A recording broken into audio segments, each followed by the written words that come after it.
It's time to eat. What are you hungry for? Sit down and get ready to consume an abundance of fantasy football knowledge from Ross Tucker and John Daigle. Feed me now. I'm starving. On the Fantasy Feast Eatin' podcast.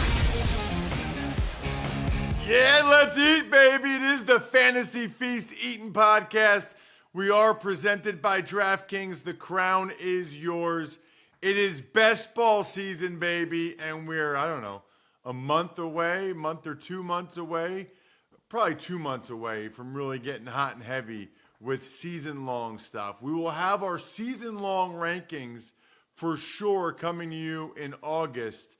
We've always called them Tears of Evan or Tears of Dolan. I don't know what we'll say for John. Tears of Daigle? Doesn't have quite the same sound to it, but we will figure that out. That's John Daigle I'm referring to. He's one of the superstars over at EstablishTheRun.com. Such an epic website.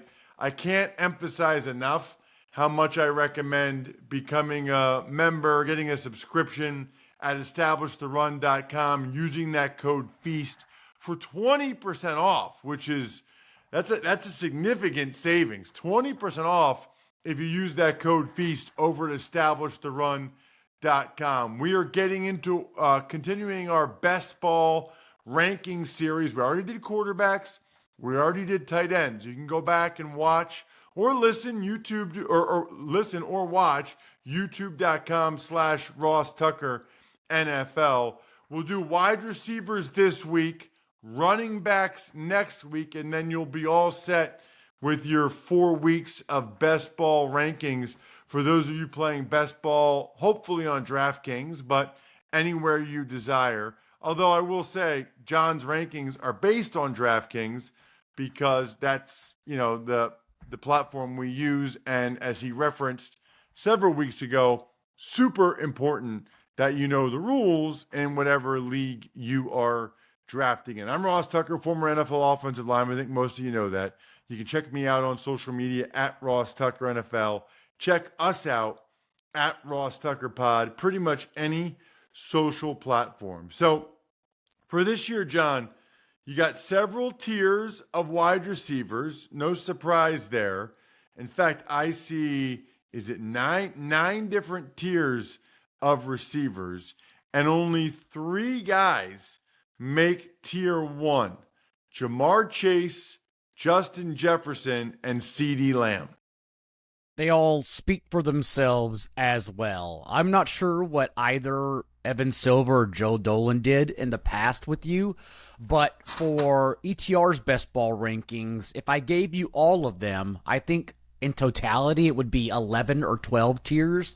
We have limited time on this show, so I gave you 9. It goes deeper, though, for those using the promo code FEAST for the best ball package currently going on at EstablishTheRun.com. And for these 3 guys, I think the one that really stands out and we're in a curious position is that we've talked in the past is Justin Jefferson. Just because he is coming off of a 4-year low in points per game in what was a career year for Sam Darnold. And I think that's because what happened across from him and Jordan Addison, unsurprisingly developing in only his sophomore year, Addison coming away instead with career highs in fantasy points. And now if you zoom out, Addison has scored 19 touchdowns in his first 33 career games. A pretty positive outlook for Addison moving forward. Yes, he does have this looming suspension perhaps during the first month of the season, but that's the time of the year that you don't really worry about for best ball because those points when everyone is healthy at the beginning of the year are easily mockable. You can find someone to step into your lineup in that time. That's why you're usually drafting 7 to 10 wide receivers on DraftKings. So excited about these 3 players.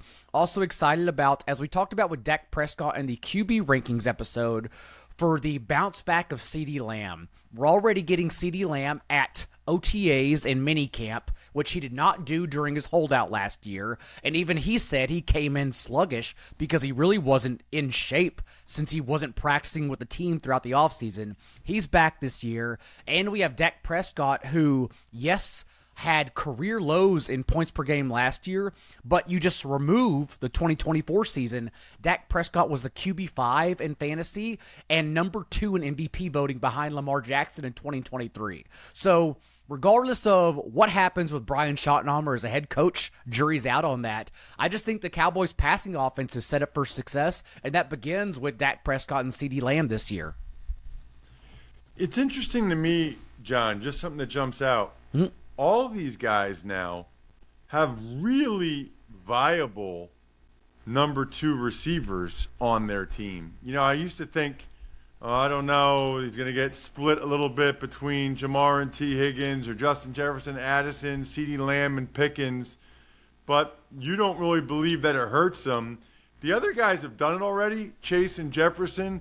No concern there with Lamb, with Pickens coming in? Or do you think maybe it even helps them because of maybe a little more favorable coverage?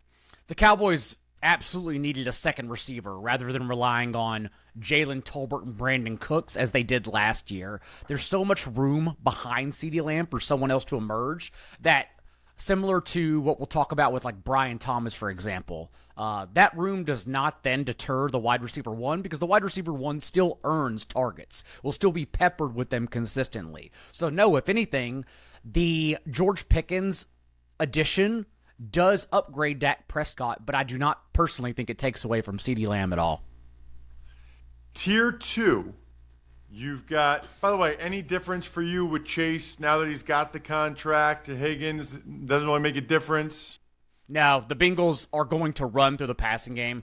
Joe Burrow is the outlier in that, like last year when people tested the waters and drafting C.J. Stroud as the QB5, QB6 overall on DraftKings, that was always a red flag movement just because in that range, you want your quarterbacks to have rushing upside. C.J. Stroud never offered that. Joe Burrow also does not offer that, but again, he's the outlier in that the offense does run through Joe Burrow, not the other way around. So the Bengals will once again most likely lead the league, if not, top 3 in pass play rate, just because that's their offense. Thus, Jamar Chase, nothing to be concerned about. Still the wide receiver 1 over T. Higgins. And T. Higgins also deserves to be in that second, third round turn appropriately. Tier 2, you got Puka Nacua, Amon-Ra St. Brown, Nico Collins, Malik Neighbors, Brian Thomas Jr., Drake London, A.J. Brown. 2 guys jump out to me there, John, that I want to get your comment on. Drake London, in my mind, he's not earned this. He's not, he hasn't shown that he's a tier 2 guy yet. He's like the name that doesn't feel like it belongs. So I want you to explain that one. And then the other one, I just saw this on sportsinjurycentral.com with Dr. Chow. He's got some concerns at Pro Football Doc about Malik Neighbors' toe, with him not really participating at all this spring, 5 months after this season ended, which, when I hear that, that's a little bit of a red flag for me. So your thoughts on whoever you want to talk about, John, but in particular, I wanted to hear your thoughts on London and Neighbors. Neighbors, it's the fact that he's already been a wide receiver 1, someone that even last year, if you look at his stats, was into first round worthy with a machination of Tommy DeVito, Daniel Jones, and Drew Lock.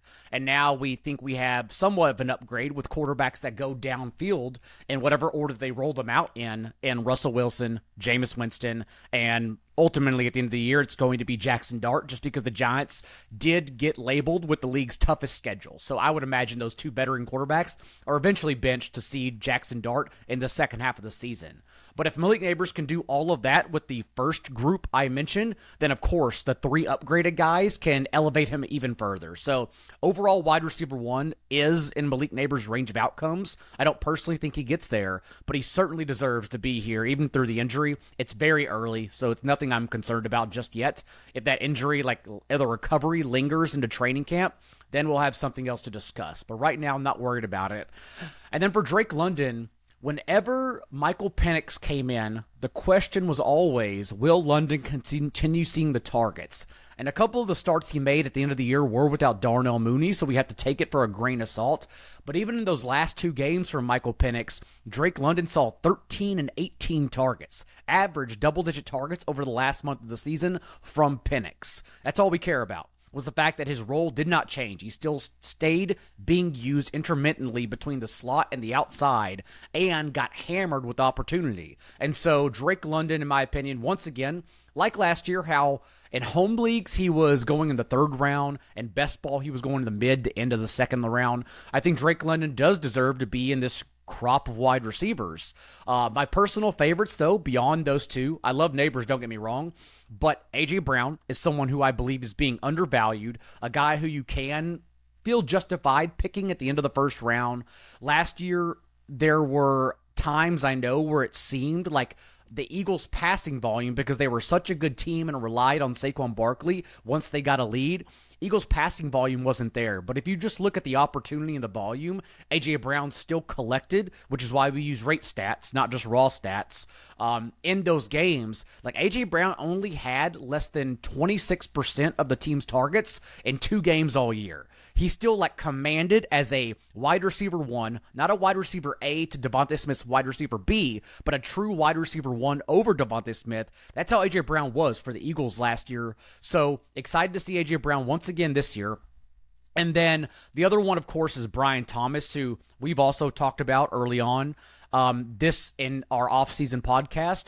But Brian Thomas finished the year as the overall wide receiver 1 over the last month of the season, ahead of Jamar Chase as well.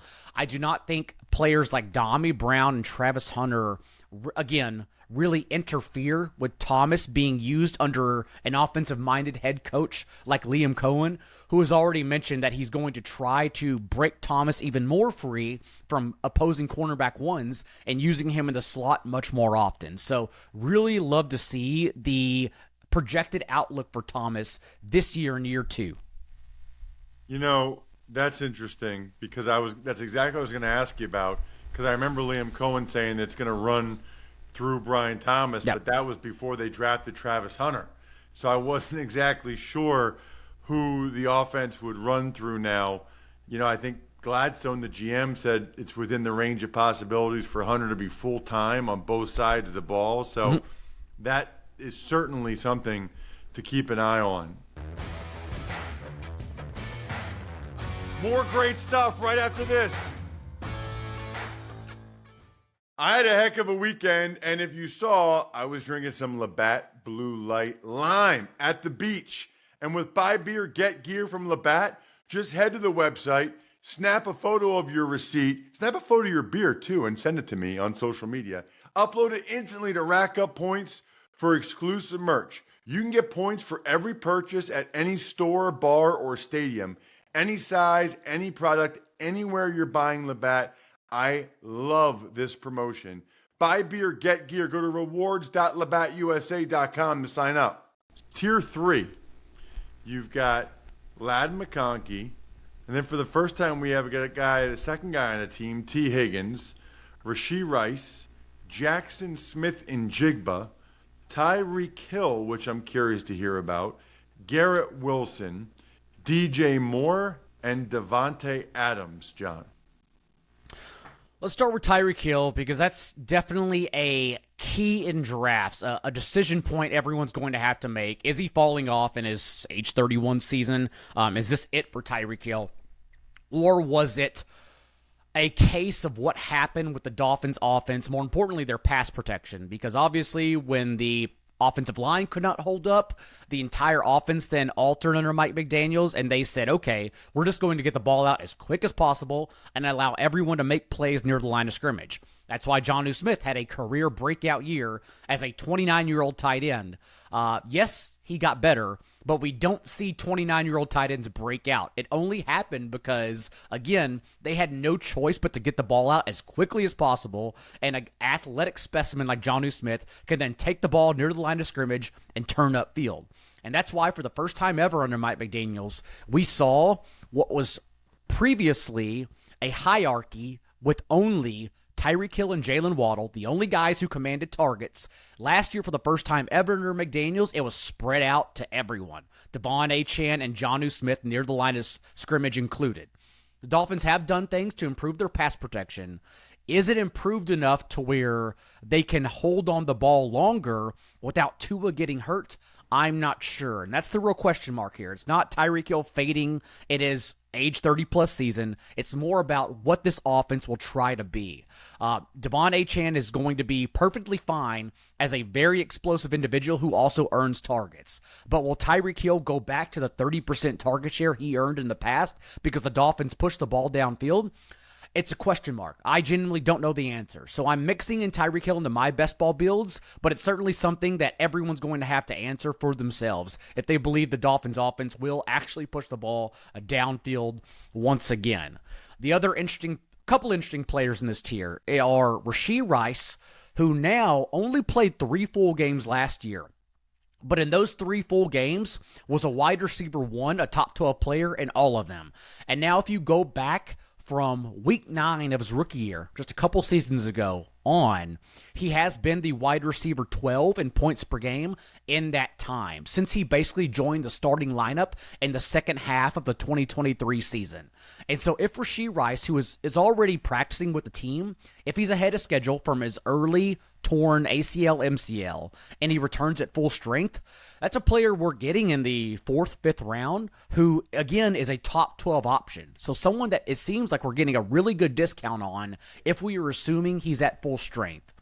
The other polarizing player in this mix, in my opinion, is Garrett Wilson, who last year, before Davante Adams joined the Jets, Garrett Wilson was still commanding targets like a wide receiver 1. He was 5th overall in target share in the entire league, but a fringe wide receiver 1 just because the targets from Aaron Rodgers were inefficient. I feel as if that's going to happen again, given what Justin Fields has shown us as a downfield passer, is that these targets are going to be inefficient, but Garrett Wilson, similar to DK Metcalf, Calvin Ridley, are just going to naturally command 100 plus, 150 plus targets by being the only guy to throw to in their offenses. So Garrett Wilson will still be a high target share guy that I don't mind grouping into this tier and just crossing my fingers that we get some explosive games as really the Jets' lone receiving option. And you feel like with him being in this tier, Davante Adams still has it? The Rams will still have it for sure with everyone at full strength. Last year it really just came down to, like the 49ers, them being consistently injured across the board between their offensive line, Matthew Stafford, Puka Nacua, and Cooper Kupp. We really didn't see the Rams offense at full strength until they started humming along towards the end of the year. But unfortunately, that was not enough to get them there in the postseason. This year, though, assuming, again, everyone's at full strength, and they're a very fragile team at their ages, the way Puka Nacua plays, of course, also means like he could miss games since he's such a physical player. But when at full strength, yes, this is the way their offense runs, is through Davante Adams and Puka Nacua with Matthew Stafford. The way Sean McVay in the past has used Robert Woods, and then Odell Beckham, and then anyone else he's tried, Demarcus Robinson, has always been his touchdown guys. And like Davante Adams is the best red zone threat Sean McVay has arguably ever had, outside of when Cooper Kupp was at full strength. So I'm very excited about Davante Adams as a top 24 player, someone who obviously a top 12 wide receiver is in his range of outcomes in this offense when they're fully healthy. Tier 4, Terry McLaurin, Marvin Harrison Jr. By the way, talked with Austin Eckler this week about Terry McLaurin's contract situation. Marvin Harrison Jr., Ted McMillan, Mike Evans, Travis Hunter, Xavier Worthy, DK Metcalf, Calvin Ridley. 3 guys jump out here, John. You got a couple rookies for the first time. The top 10 guys, Ted McMillan, Travis Hunter. And you have last year's rookie Marvin Harrison Jr., which I think was fair to say he was disappointing. Very disappointing. But last year, remember, he was being drafted at the end of the first round, whereas now we can get him in the 5th, 6th.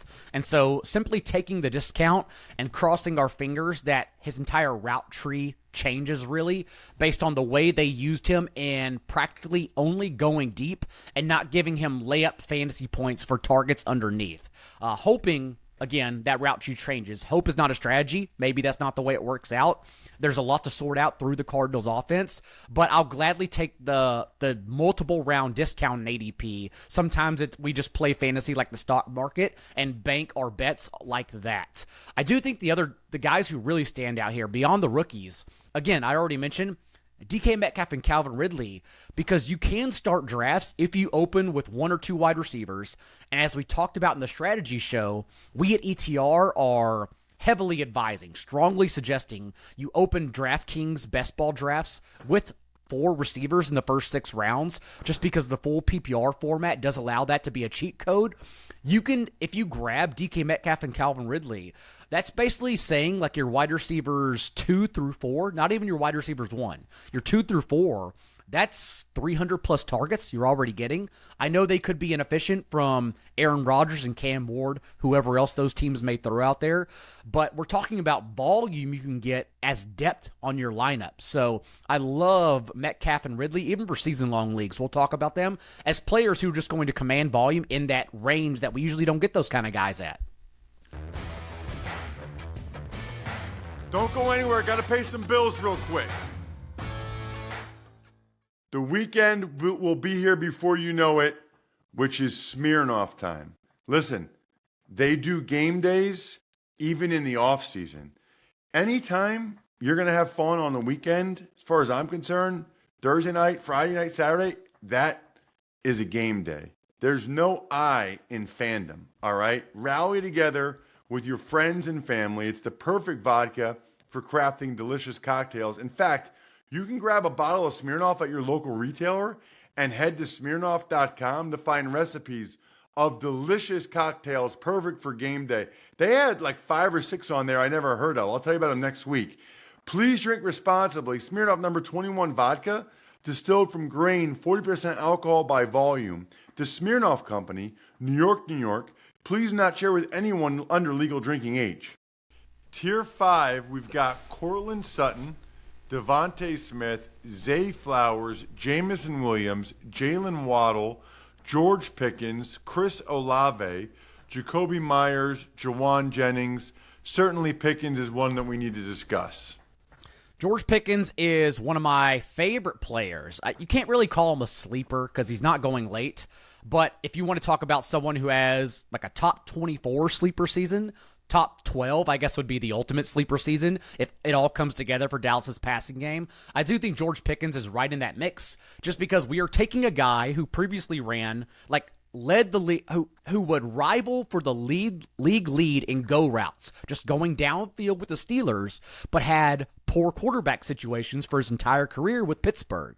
Now we're going to Dak Prescott, one of the most accurate downfield quarterbacks in the entire league. And again, George Pickens is not being asked to always oppose cornerback ones. That's going to be on CeeDee Lamb's side of the field. George Pickens is finally going to get easier coverage for the first time in his career, again, with the most accurate targets he's ever received in his entire career. So I love the upside, just changing the spectrum for George Pickens, kind of like how we did for Darnell Mooney last year, going from Justin Fields to Kirk Cousins, and it paid off significantly in fantasy for Darnell Mooney, especially at ADP. I feel like that's the way it should be treated for George Pickens this year.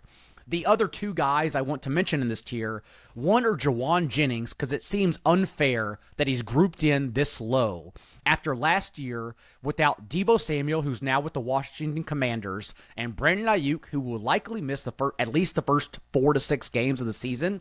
Without those 2 players on the field last year, Jawan Jennings had a 41% target share. He already proved he can be a top 12 wide receiver, and he's not going anywhere close to that, with the 49ers returning in 2025 at full health. So, love Jawan Jennings. And then just if you really want a sleeper tidbit and bring back an old guest, I went to the Cubs game last night with our good friend Evan Silva, and he looked at me randomly out of nowhere. It was very late in the night, by the way. But he said, Daigle, I have a hot take. Jamison Williams, wide receiver 1 overall. And so if you're looking for a sleeper, I can tell you at least Evan Silva is very, very high on Jamison Williams this year under John Morton. Wow, sounds like he was drinking quite a bit. I didn't say that part. You said that part, but yeah. Tier 6, Jerry Jeudy, Rome Odunze, Jordan Addison, Deebo Samuel, Khalil Shakir, Chris Godwin, Stephon Diggs, Josh Downs, Matthew Golden, Darnell Mooney, Michael Pittman.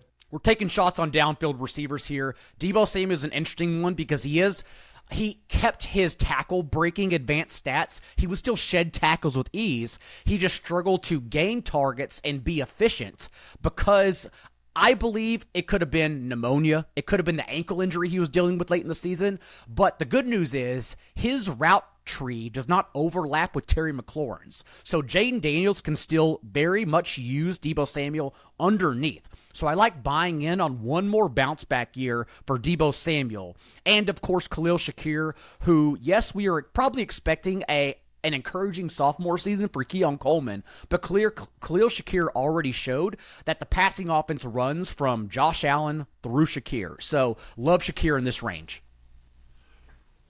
I think it's fascinating that the Bills' first receiver is in Tier 6.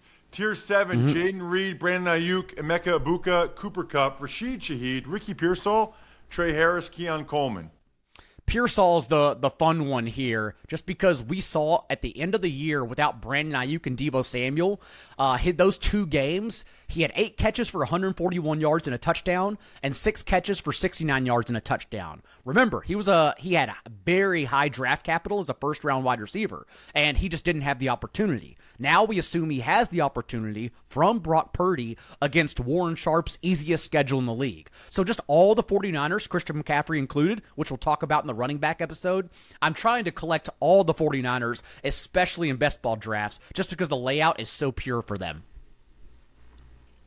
Tier 8, Christian Kirk, Jaden Higgins, Luther Burden III, Rashad Bateman, Marquise Brown, Romeo Dobbs, Marvin Mims Jr., Quentin Johnson, Jack Best, Jalen McMillan, Adam Thielen, Kyle Williams, Wandell Robinson, Xavier Legette, Cedric Tillman. A lot of young guys. A lot of young guys. My favorite, though, among this group, and I'll talk about this again for season long as one of my favorite sleepers, I'll be back in on Marvin Mims this year because I really think he emerged in the final month and a half of the season, at least 4 targets in 7 consecutive games to close the year, including the postseason with 8 carries in that time. It really seemed like Sean Payton finally figured out a way to use him, so much so that he had a season-high route participation in the one playoff game the Broncos played. So when we talk about pure upside and this range of guys, Marvin Mims arguably has the most among that entire tier that you just mentioned.